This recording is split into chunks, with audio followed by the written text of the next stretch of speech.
Very good morning, everyone. Very good morning. Welcome back to the current affairs classes.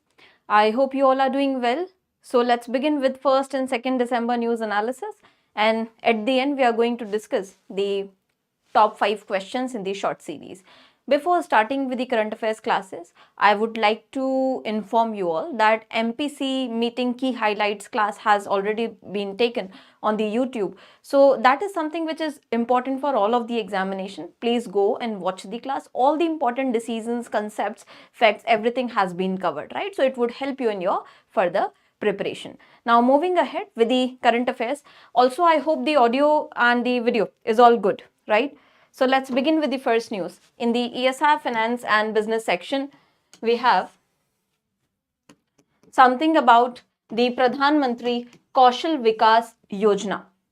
Now, this scheme, this flagship scheme has been very significant and there have been a lot of phases of it which were launched, right? So, Skill Development and Entrepreneurship Minister has informed that since 2019-20 financial year, around 94 lakh candidates, they have been trained under Pradhan Mantri Kaushal Vikas Yojana. How many? 94 lakh.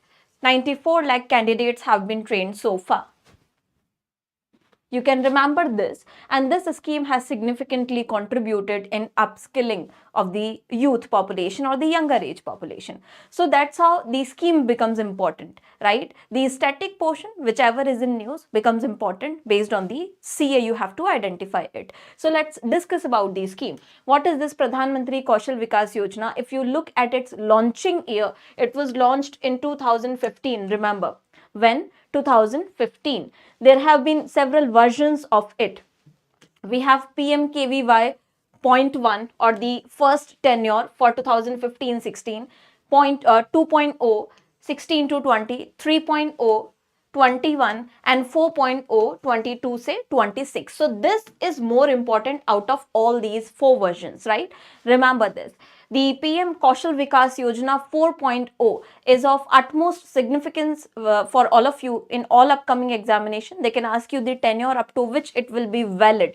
So it is going to be valid up to 26, 22 to 26. Now what is this scheme and which ministry is related to it? It is a flagship scheme of Ministry of Skill Development and Entrepreneurship. What is the aim? Of course, to train the youth in the latest market-based skills to provide them with employment opportunities, right? And it is implemented by whom? So remember 2 facts here.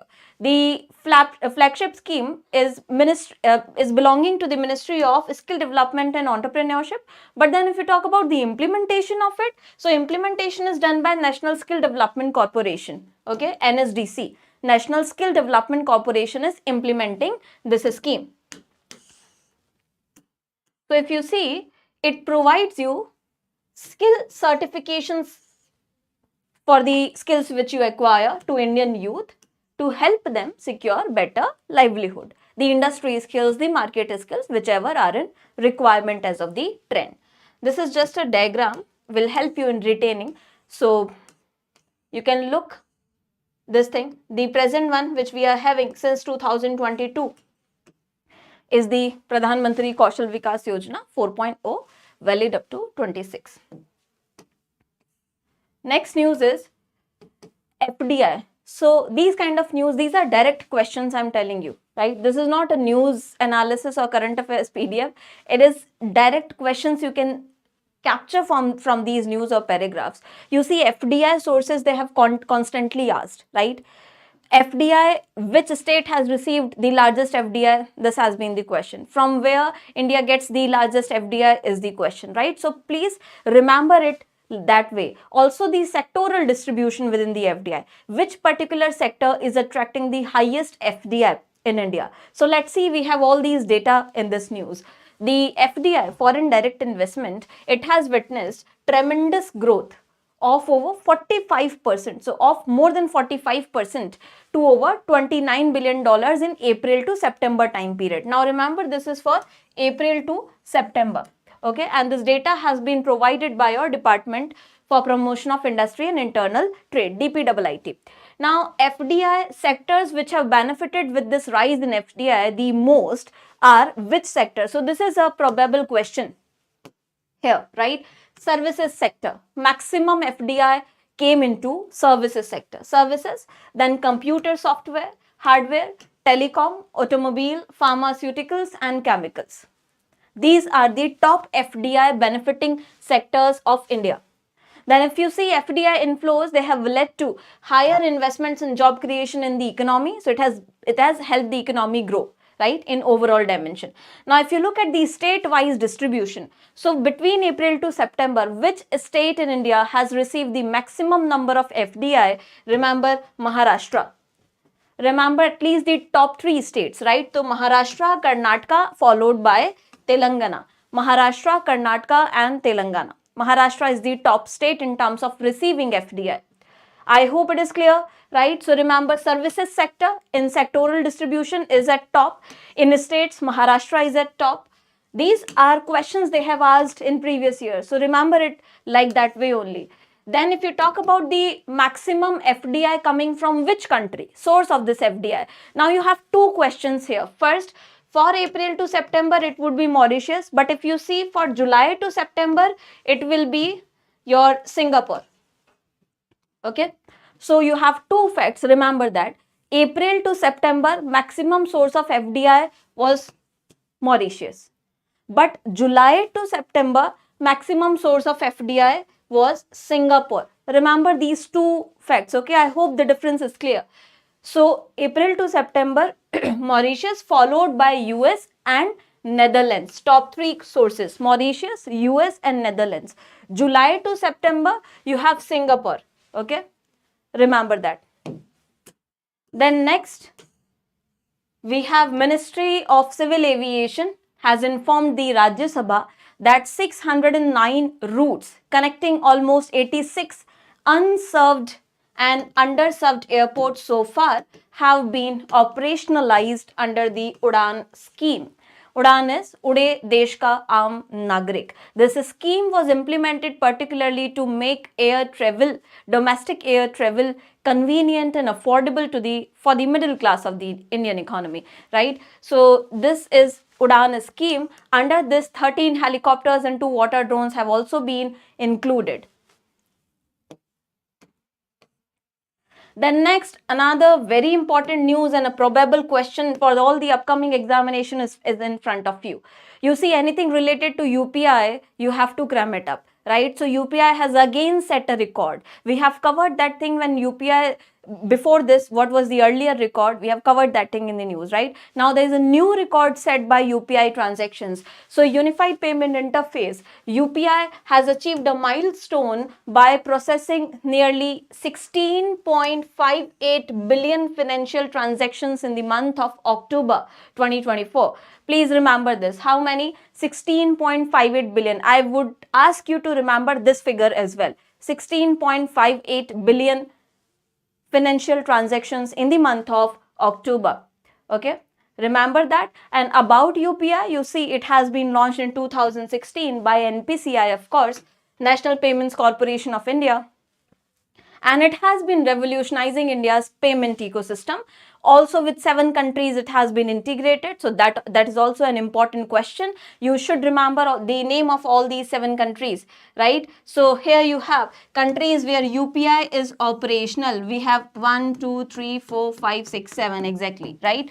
So I told you 7 countries, remember, 7 countries. All the names should be on your fingertips. This is a probable question. So we have France, Mauritius, Sri Lanka, Nepal, Bhutan, Singapore and UAE. These are the 7 countries where UPI is operational. Remember this, okay? So 16.58 and then this chart should be in your mind. I hope it is clear, everyone. This is a static. See, presently, otherwise, there is no addition as of now. Once a new country gets added, that becomes current affairs as well, right? But so far, this has been the status, 7 countries so far. UPI is operational therein. So this is a probable question. Remember, France, Mauritius, Singapore, Bhutan, Sri Lanka, Nepal and UAE.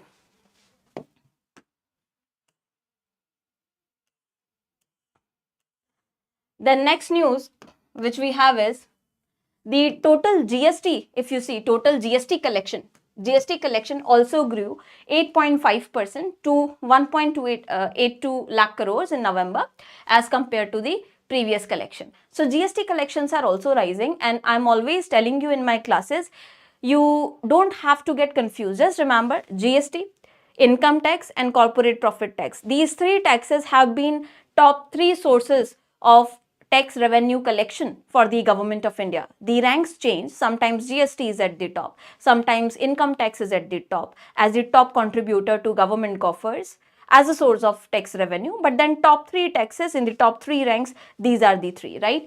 So net GST revenues after factoring in refunds to taxpayers, after refunding all what has to be paid back to the taxpayers, after that it has increased at a faster pace of 11.1%. Okay, this is the thing. You can remember this thing. Then next we have is RBI's sectoral deployment of credit data.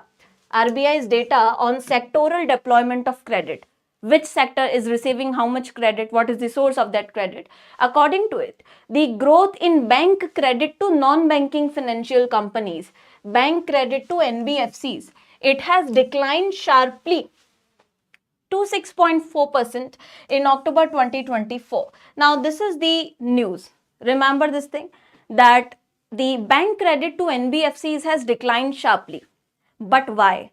Why bank credit to NBFCs is declining sharply? If you have been following my classes, I have discussed lot number of times that the bank credit to NBFC is under higher scrutiny of the regulator. Why? Recently, NBFC's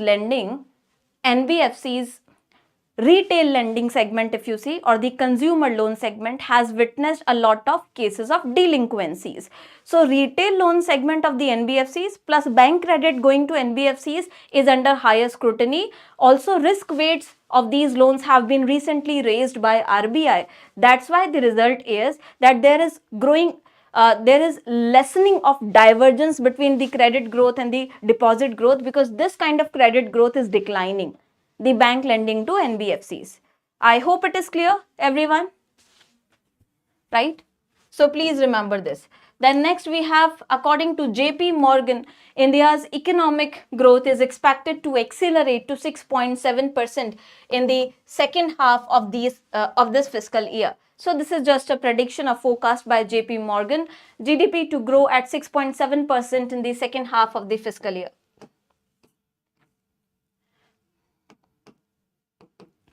Moving on to the national and state news segment. National news mein, we have Prime Minister expressing happiness that Oxford's said business school and Gates Foundation, they have recognized the effectiveness of Pragati in these studies. So what is this Pragati?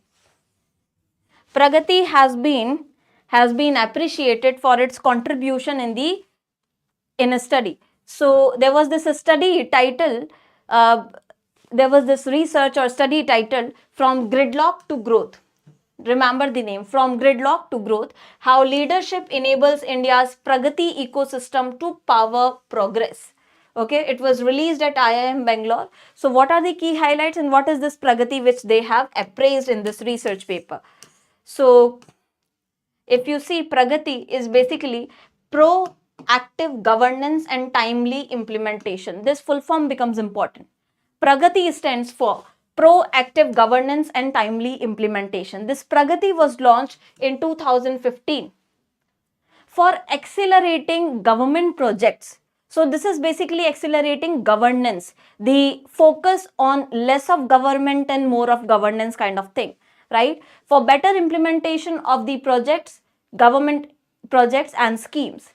It supported infrastructure development, including national highways, etc. So this Pragati is basically to assist the proper, timely, effective implementation and management of the big short projects, right? This is what Pragati stands for. Remember the full form of Pragati: proactive governance and timely implementation. Okay, I hope it is clear. Then next we have another probable question here. The question is, what is India's domestic aviation market's rank in terms of global aviation market? So it is third. This is a probable question which we have, right? India stands third. India's domestic aviation market stands third globally. So Minister of State for Civil Aviation has informed that India is one of the fastest growing major aviation markets in the world and has become third largest domestic aviation market globally. So remember please this rank, third largest. Okay. And for as of now, US and China, they remain at the top position. So you should remember the first two as well. If India is third, then who are the first and second? First and second domestic aviation market mein you have US and China and then India.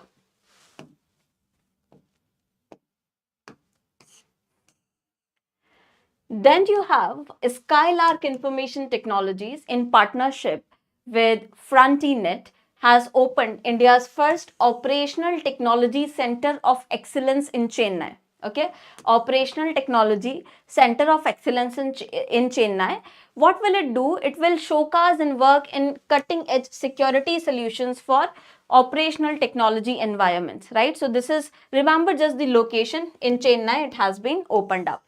Then we have Ministry of Mines has so Telangana now joins mineral auction regime, the auction limestone blocks. So Ministry of Mines has managed to bring on board Telangana to its mineral auction regime. Aviation market. What is aviation? Aviation is your aeroplane travel, right? So in the basic terminologies, if I explain you have brought 3-4 categories of public transportation, right? Like you have buses, road transportation, है ना, railways, waterways. Similarly, जो air travel होता है, like we take the aeroplanes and aeroplane flights, that is known as aviation. Okay. So Ministry of Mines has brought Telangana on board in mineral auction regime with 2 limestone blocks being auctioned earlier in November. So limestone is also very important in a lot of industries. Now Telangana also becomes a part of this. Moving on to state news, this is again very significant. You all know that 2025 may we are going to have this Mahakumbh Mela. See, Kumbh happens every year, but then Mahakumbh is more auspicious.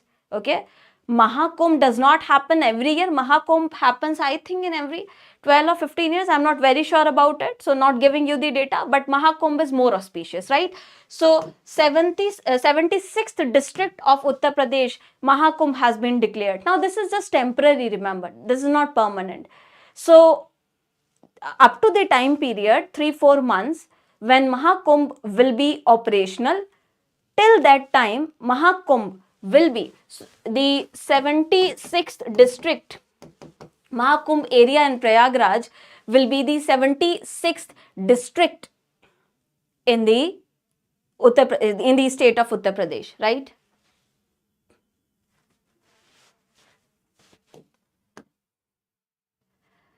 Then this is important, remember that. Why? So it is going to be temporary, as I have already mentioned. This is for better and effective management of the Mahakumbh gathering, because it is a huge gathering, right? One of the world's largest gatherings which you witness. So effective management is important. Remember, 76th district of the state of UP.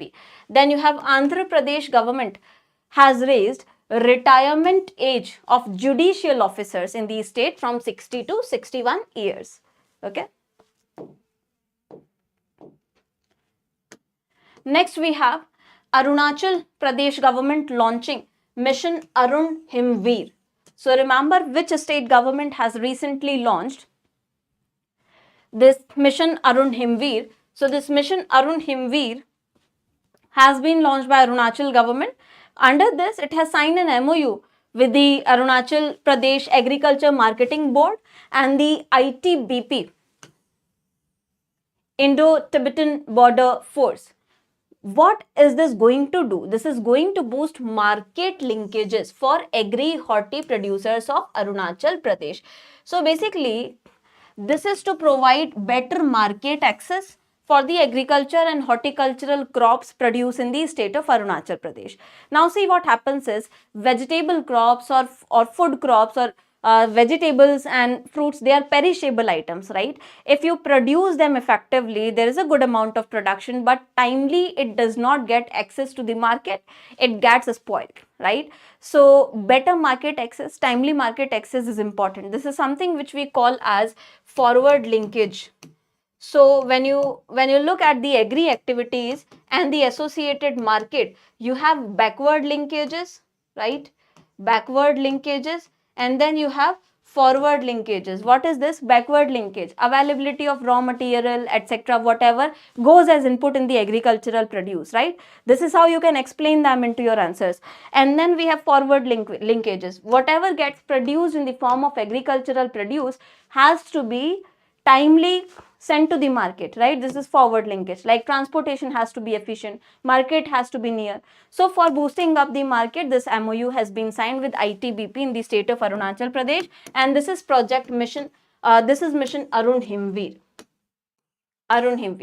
Then moving on to international news, US President Donald Trump has threatened the BRICS countries. Now this is an important news, not because of the statement, but BRICS is in news constantly. So BRICS really becomes important.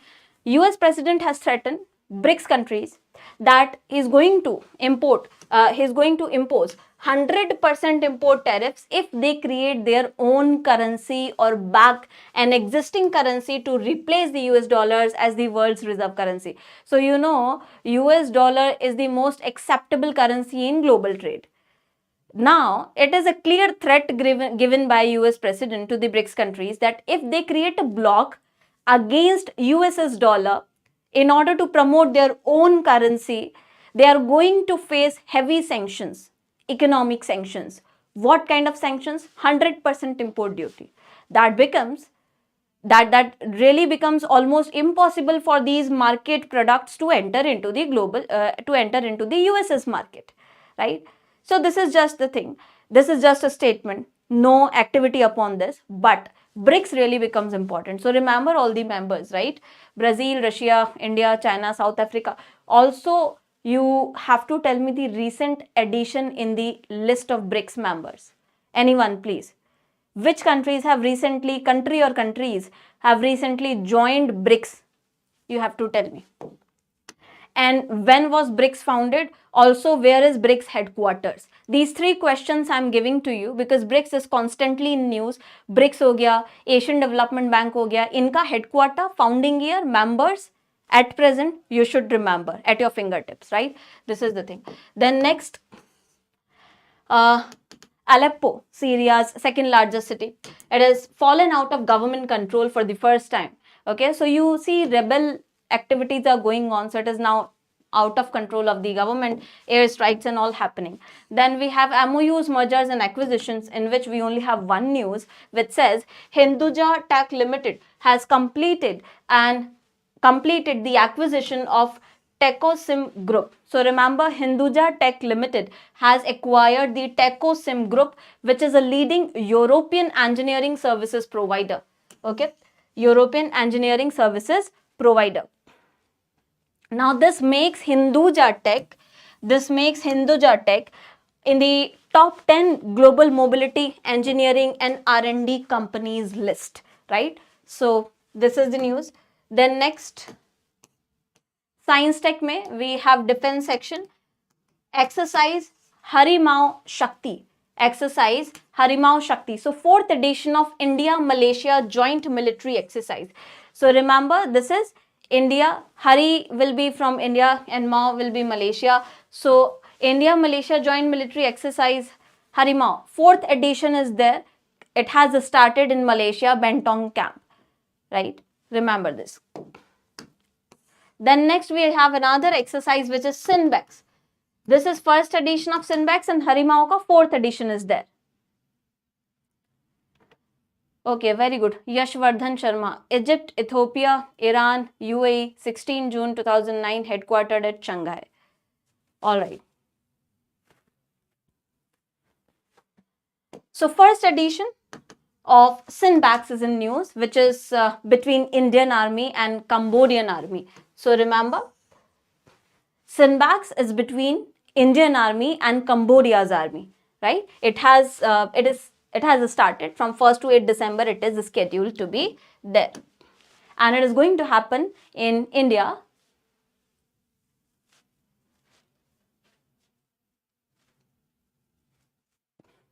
Pune.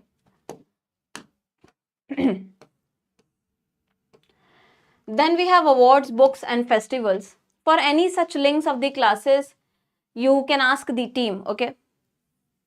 Ask the team for such links in classes. Then we have President. Honorable President of India, Draupadi Murmu, will confer national awards for empowerment of persons with disabilities on International Day of Persons with Disabilities on December 3. This was the news. So on December 3, these have been conferred for empowerment of persons with disabilities. So remember, 3rd December is also observed as International Day of Persons with Disabilities. Total awardees, how many were there? 22 persons 22, and institutions were 11, right? It is also easy to remember. You see 11 institutions and the double is the number of persons who have been awarded under this. Two major categories were there. National Award for Individual Excellence, 22% awarded with this, and Institutional Excellence. Then we have the Filmfare OTT Awards 2024 out. There is a huge list, right? Filmfare OTT Awards 2024. So this is 5th edition. Remember, which edition? Edition also becomes important. This is 5th edition. 5th edition of the Filmfare OTT Awards 2024, held in Mumbai. Okay. Then you have different categories in awards. I will not discuss all the awards. You have to remember them. We will discuss the top performer in the category. So in the series category, the web series which you have, best series goes to the Railway Men. Okay. You should look at the other awards which are here. Then in the next category, in films category, best film goes to best film web original. Okay, so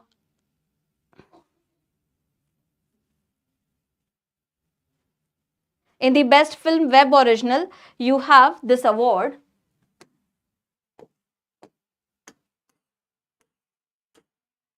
Who is the winner? Winner is your Amar Singh Chamkila. Okay, so best film web original mein you have Amar Singh Chamkila. Okay, then next category, critics category mein you have best series by critics goes to Guns and Gulabs. Guns and Gulabs, right? So these were the top performers in 3 categories. Rest of the list you have to remember, right? Please go through the list and then remember these important awards and their awardees. Now moving on to sports, we have Union Minister of Youth Affairs and Sports, Dr. Mansukh Mandavia, has informed Lok Sabha that nearly 2,781 Khelo India athletes, they have been identified under the Khelo India scheme, okay, for receiving support by coaches. So coaching support, equipment support, medical care support, all these supports will be provided to these participants. What is this Khelo India scheme? Khelo India scheme was launched in 2016-17. If you look at the objective, it basically wants to assist those who are unable to afford these kind of things and make them play, right? If they are efficient enough. So objective is mass participation of the people in Khelo India Youth Games. Promotion of excellence in sports across the country. So mass participation and promotion of excellence in sports. These are the 2 objectives, remember, of the Khelo India scheme launched in 2016-17. And 2,781 athletes have been identified under this scheme. Now next you have very important fact. Grandmaster Arjun Erigaisi has become second Indian in history to reach the prestigious 2800 ELO rating in classical chess. So Arjun Erigesi from India, the Grandmaster Arjun Erigesi, has become the second Indian in history to reach yellow ratings. Now, who is the first one? Of course, the legendary Vishwanathan Anand. Okay, Vishwanathan Anand is the first one. So, remember Arjun Erigesi is the second one. Also, remember that Erigesi is currently holding world number 4 ranking. So, the present chess rankings, if you see of Arjun Erigesi at the global level, he is at 4th number, right, or 4th rank. Also has become 16th player in history to break yellow barrier in classical chess ratings. Then we have Indian shuttlers PV Sindhu, okay, and Lakshya Sen. They have been crowned with the singles champions at the Syed Modi International Tournament in Lucknow. Singles champions. If we talk about the doubles title, women's doubles title, it has been clinched by Indian pair of Trisa Jolly and Gayatri Gopichand. If we talk about the men's doubles title category, Chinese pair Huang Di and Liu Yang has clinched this title. Mixed doubles title has been clinched by Thailand's pair Decapol and Supisara. Okay, so remember this. Then you have the 20th Asian Women's Handball Championship. 20th Asian Women's Handball Championship will be held at Indira Gandhi Indoor Stadium in between 3rd December to 10 December. So it is ongoing, right? 20th Asian Women's Handball Championship, remember. Okay. Where is it happening? At the Indira Gandhi Indoor Stadium in Delhi. Then we have some appointments, etc. So Jai Shah has taken charge as the chairman of International Cricket Council and became the 5th Indian to head the global body. So this is very important. Jai Shah is the 5th Indian to head ICC, okay, International Cricket Council.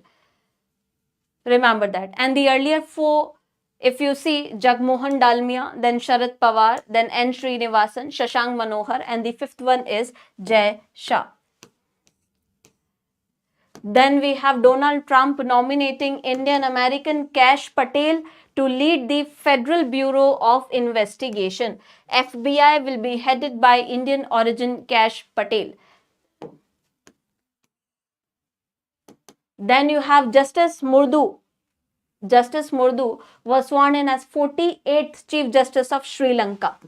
48th Chief Justice of Sri Lanka, and she is the second woman to hold this position. Remember this, okay? So this can be an important appointment. Then in conferences section, we have World Maritime Technology Conference 2024 was scheduled to be held in Chennai from 4 to 6 December. So 4 to 6 December it has happened in Chennai, the World Maritime Technology Conference. Who was the guest of honor at this conference? Remember this thing. Guest of honor was Director General of Shipping, Shyam Jagannatham. Okay. So who was the guest of honor? Director General, DG of Shipping. Participating countries are also very important. They were US, UK, Germany, Spain, and Asia Pacific countries. So remember, US, UK, Germany, Spain, and Asia Pacific countries. Then India is hosting this conference after 15 years. So that's why it becomes important. Remember, Chennai Met has been held and once in every 3 years. So these are certain important facts. This World Maritime Technology Conference happens once in every 3 years. And this is after 15 years India is hosting this at Chennai. So it really becomes important, right? Please remember them. Then next we have is world's largest United Nations Convention to Combat Desertification, which highlights the issue of climate change and desertification, deforestation, etc. Right? COP16. It has started. This is going to be very significant. The UN Convention to Combat Desertification, it has started. Where? In Riyadh, capital of Saudi Arabia. It will conclude on 13 December. What is the aim?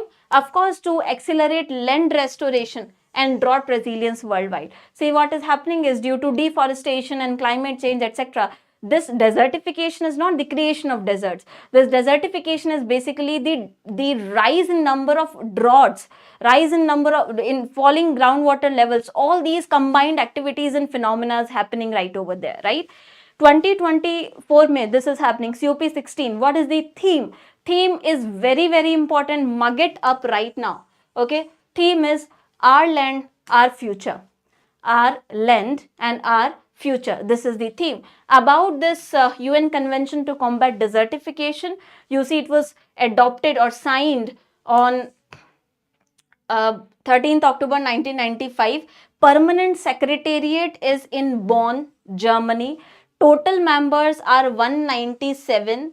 Okay, and one very important fact, this is 16. COP 17th is going to be held in Mongolia in 2026.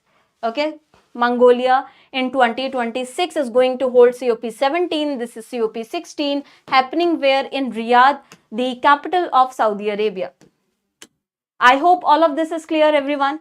Moving on to the next one. There is International Conference on Nature-Based Solutions for Sustainability and Climate Change. It has recently been inaugurated by Union Minister of Textiles. Okay. Not so much important, you can skip this one. Then we have 14th Asia Oceanic Meteorological Satellite Users Conference, the AOMSUC 14. So remember this can be important. 14th Asia Oceania Meteorological Satellite Users Conference. Okay, it was recently held 4 to 6 December in New Delhi, hosted by IMD and Ministry of Earth Sciences. What was the aim? The aim was basically to feature high quality presentations, discussions for applying current satellite data for your climatological applications and meteorological applications. How can satellite data be more effectively utilized for application in all these sectors? Okay, and one very important fact can be here that such first meeting, it was held in Beijing, China in 2010, the first one.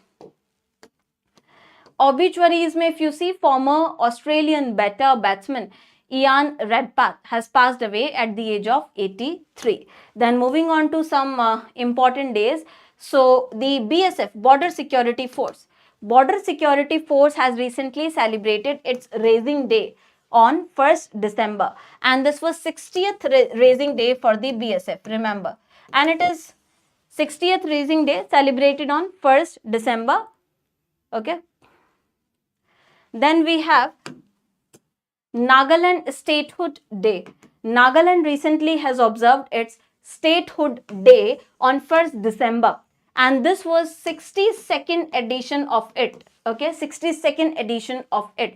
Nagaland, remember, was carved out from the state of Assam in 1963. Then next you have is Central Council for Research in Ayurvedic Sciences. It has recently, under Ministry of Ayush, celebrated its 56th Foundation Day. Okay, on 1st December. Then the International Day of Persons with Disabilities, we have covered in the earlier news as well, is observed annually on 3rd December to recognize the contribution, resilience of people with disabilities, leadership of people with disabilities worldwide. And remember the theme of this. Theme was amplifying the leadership of persons with disabilities for an inclusive and sustainable future. Then you have the International Day for the Abolition of Slavery is observed every year on December 2 to abolish any form of slavery. Slavery is not only in the physical form, right? Mental, physical, psychological, any kind of slavery should not be there. Then this was about the news from 1st to 2nd December. Then you have the top 5 MCQs, okay, or the short series from today's class. I hope you all will be answering me for this. Let's answer these questions quickly. So first question in the series. What is the theme of United Nations Convention to Combat Desertification recently started in Riyadh? What is the theme of this COP16 or COP16? Tell me, everyone. I'm waiting for your answers. Please Give me the answers quickly. What is the theme of UN Convention to Combat Desertification recently being held in Riyadh? We have discussed this thing. Specifically, I asked you to remember the theme in the discussion only. Yes. What is the correct answer? Anyone?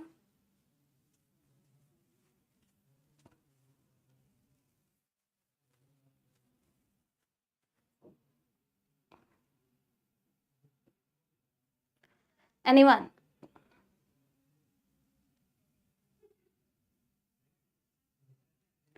Okay.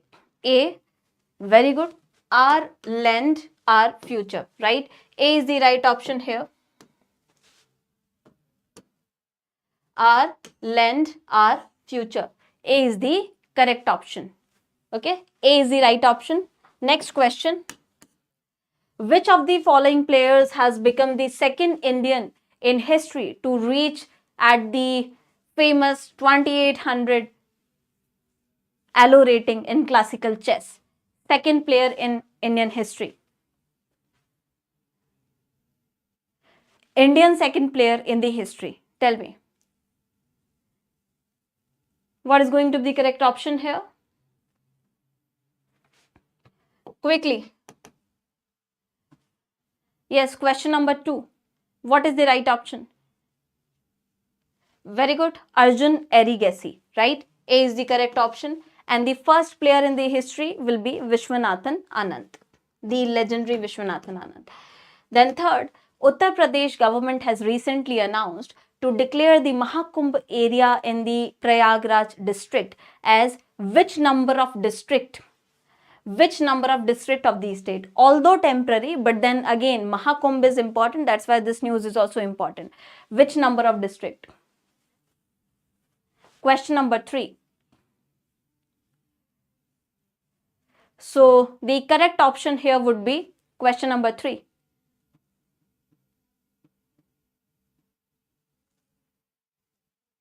What will be the right answer? Tell me. 76th. Okay. E will be the correct option.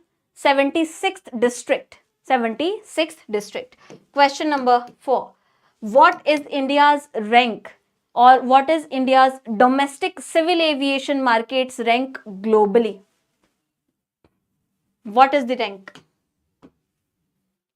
of India's domestic civil aviation market globally? It is third rank, okay? Option D. It is third rank after US and China. So remember, after US and China, India stands third in terms of domestic civil aviation market growth. Then UPI recently has achieved a new milestone by processing nearly how many billion financial transactions? UPI. Tell me. A new milestone recently has been created. How many billion financial transactions have been recorded recently in the month of October 2024 on UPI?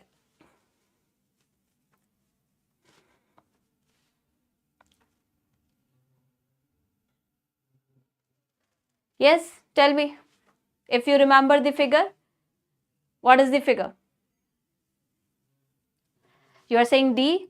Yes. So it is 16.58 billion financial transactions. Also tell me how many number of countries they have adopted UPI, or UPI is operational apart from India in how many countries? Also, if you can give me the 7 names, please tell me quickly. How many countries and names of those countries where UPI is operational apart from India?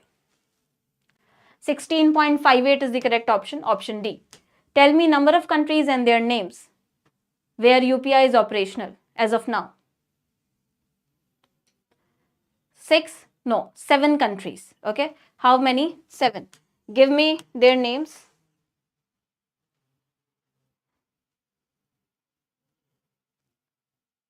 You have Bhutan, Sri Lanka, UAE, Nepal. Very good. And tell me the rest of the names. So 7 countries and their names: US, Singapore, UAE, Singapore. Okay, not US. Alright, so please remember these 7 countries okay, where UPI is operational. Remember this figure, 16.58 billion US dollars. This not dollars, 16.58 billion, just 16.58 billion financial transactions have been reported on UPI in the month of October. This was about the top 5 questions and current affairs from 1st to 2nd December. I hope you find it interesting and useful. Also, please go and watch the MPC key highlights video. All the important things have been discussed over there. That is going to be very important for your preparation, any competitive examination, right? So that is it for today. I'll see you all in the next session. Till then, have a great day. Thank you so much.